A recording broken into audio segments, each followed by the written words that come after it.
Make sure you peel off all the skin. On a snowy late April day, Craig's kitchen is warm. He has a big smile on his face as he works on food prep before the doors open for lunch. You can't have college without smoked meat in it. If your college don't got smoked meat in it, those ain't college. Period. Simple as that. I had to learn that the hard way.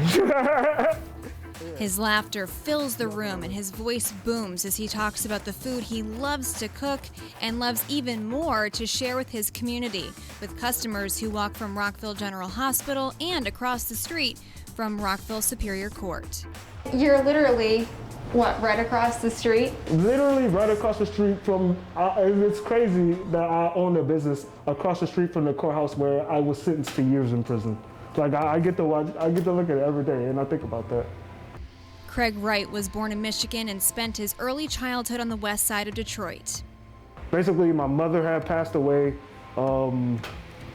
She passed away when I was 12. So at that point, I ended up moving in with different family members, and I ended up moving in with an aunt. And she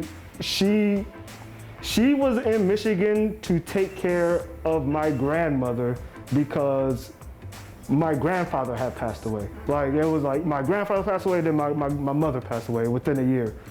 That aunt asked Craig if he wanted to move back to Connecticut with her. He said yes. I thought it was a great idea. Like, I was young then, but I knew that Detroit really didn't have a lot to offer.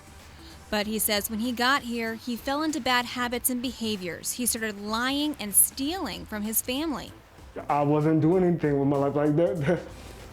Like people, there was a point where I literally slept in these streets, like because my auntie didn't want anything to do with me because I screwed her over so many times, and I didn't have anywhere else to go.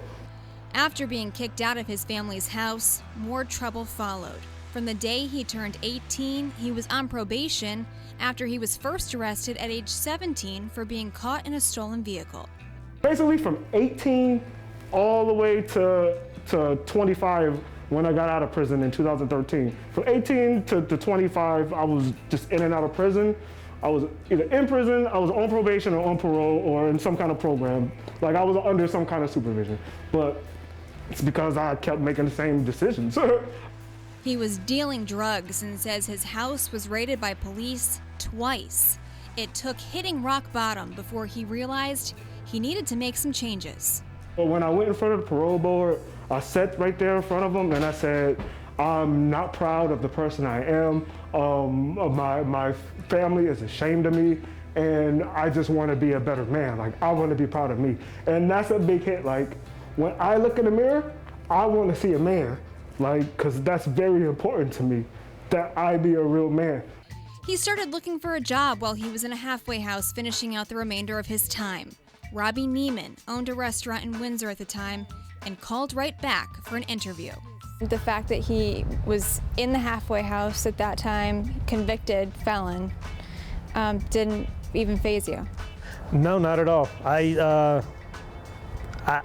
don't really look at that, to be honest. I kind of look at clean slates, and in this industry, you deal with a lot of different kinds of people, and I've had my own issues that I definitely had to deal with. So as far as Craig's past, it was irrelevant. I was more focusing on the future and what we were gonna do together. Neiman says Wright came into the interview prepared, and he knew the bus schedule. Like I just basically told them, like, you know, like, I need a shot, and they gave me a shot, and I made the most of it. Wright says sometimes that's all anyone ever needs, a shot, a chance. But he says they have to be ready to take it.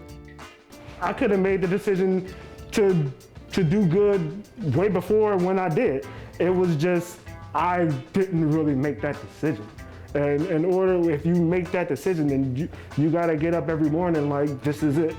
Every hour, this is it. Every minute, this is it. Like every second, I can get up right now and go break a law and just ruin everything that I've done. Like, but I'm making the decisions that this is how I'm gonna live my life. Now he's inspiring his friends and his community, giving back to the people who gave him so much when he had nothing. He is an inspiration, but he's also just a kind person. You know, he got his head on straight, and he always trying to motivate you to do more with your life. You know, like he's doing, and like that. You gotta have people in your corner like that. Craig is a energetic guy that recognizes the last question you just asked me, recognizes where he comes from, I think, and understands why he needs to give back. So that's the reason I'm standing here, is because it's an important part of his character that he wants to spend so much time giving back to the community.